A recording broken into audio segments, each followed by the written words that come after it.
Estimate 20 minutes. Everything must be destroyed before they reach the lagoon. Ready to dive. Aye, sir. Diving station. Ahead full. Diving station.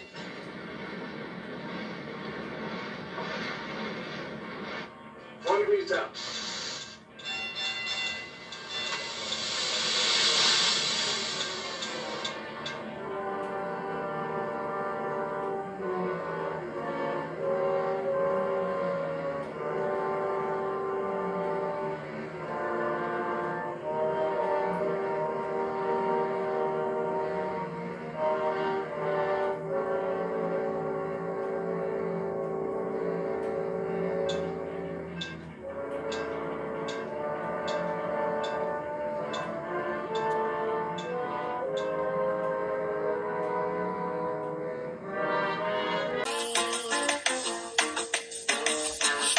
When you travel 20,000 leagues under the sea, all of your food is of the oceanic variety.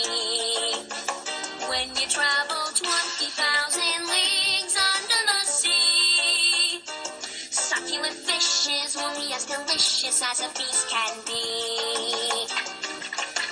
Now for your first course. Pate seahorse, belly button mint, flambe and toe jam, from a Tokyo clam, earwax a sea snake, papa burger milkshake, fricassee of whale warts in a stew of snail snorts. Who can resist grilled eyeballs of a starfish pie? Not I. Aren't you glad you're on board the Nautilus? Underwater, completely wondrous. So many fabulous, fabulous things to see. Traveling 20,000 leagues under the sea.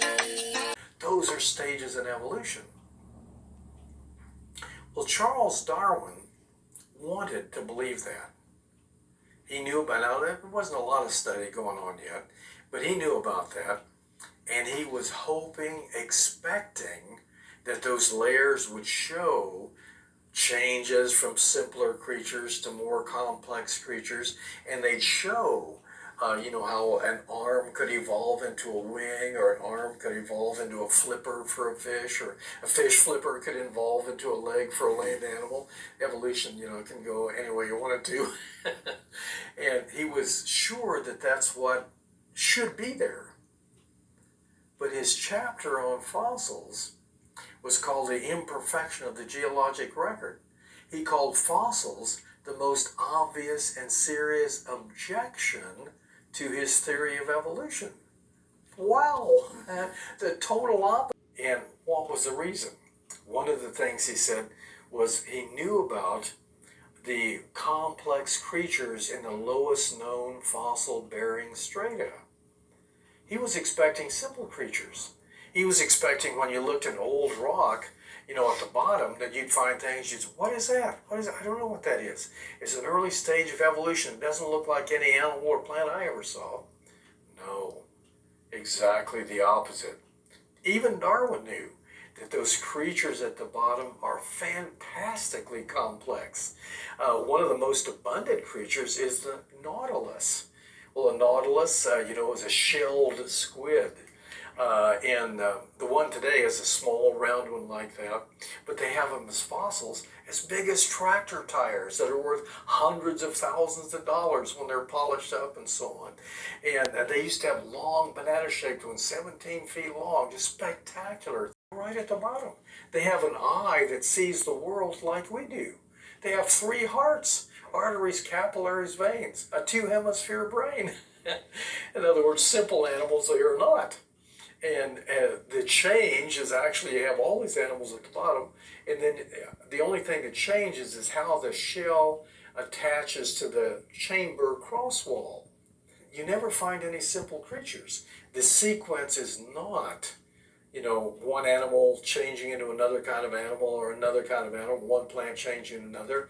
It's complex sea creatures on the bottom, followed by complex near-shore life forms in the next layers, followed by complex lowland life in the next layers, followed by complex upland life in the top layers.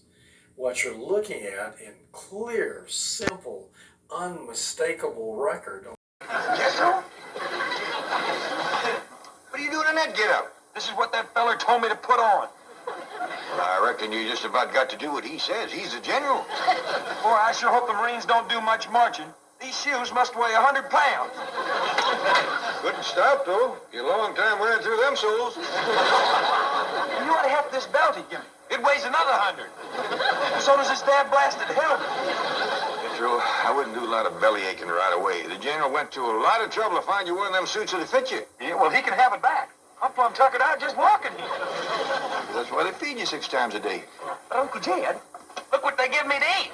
Raw fish. You're right generous helping. But Uncle Jed, I can't eat raw fish. I'm sure the general don't expect you to. Well, what does he expect me to do with them? Cook them. Of course. Marines has got to be able to do for themselves. Now, the general is just testing you. Get busy.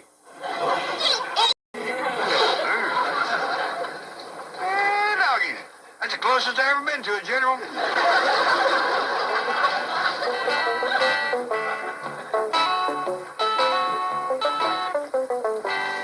What around here, Mr. Beale? Come on up so I can get a look at you.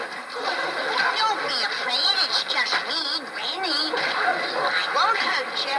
Where are you, you big greedy kid? Come on up here, I dare you.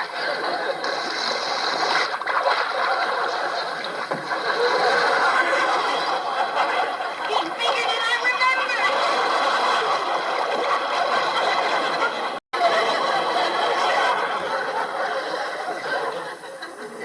I've come back to make friends with you, Mr. Whale. Come on up and listen with me. Come on. Stick your purty hand up. Gotcha! Jethro, give me there. Come see what I caught.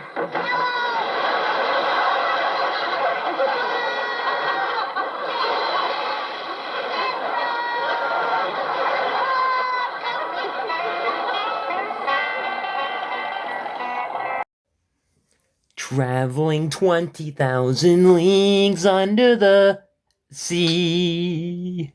Don't you see? 20,000 leagues. How big is that number? Well, it's actually 40,000 miles away. That's a quarter way to the moon. Of course, back when Jules Verne wrote this, way back in the day, they didn't know too much about space or how deep the oceans were. Actually, the deepest part of the ocean is 7 miles deep. Where is that? Look it up and you'll find out. It's 7 miles deep. It's down a trench. Which trench? Dun, dun, dun. Anyways, the story of 20,000 Leagues is quite an adventure. Nemo means Captain Nothing. Yeah, he builds a ship, and you'll just have to see the movie why he's doing all this. He finds gold and under the sea, and then he, keeps the ship and tries to. Well, you have to find out why he's doing the things he does by watching the movie. So relating to the fish he sees under the sea, we go back to the Bible, Genesis chapter 1, verse 20 said, "And God said, let the water teem with living creatures." Water. "And let birds fly above the earth across the vault of the sky." So God created the great creatures of the sea and every living thing with which the water teems and that moves about in it, according to their kinds, every winged bird according to its kind. And God saw that it was good. And God blessed them and said, "Be fruitful and increase in number and fill the water in the seas." Don't you see? "Let the birds increase on the earth." And there was evening, and there was morning, the 5th day this was. Have a great day. I'm Oswald, signing off.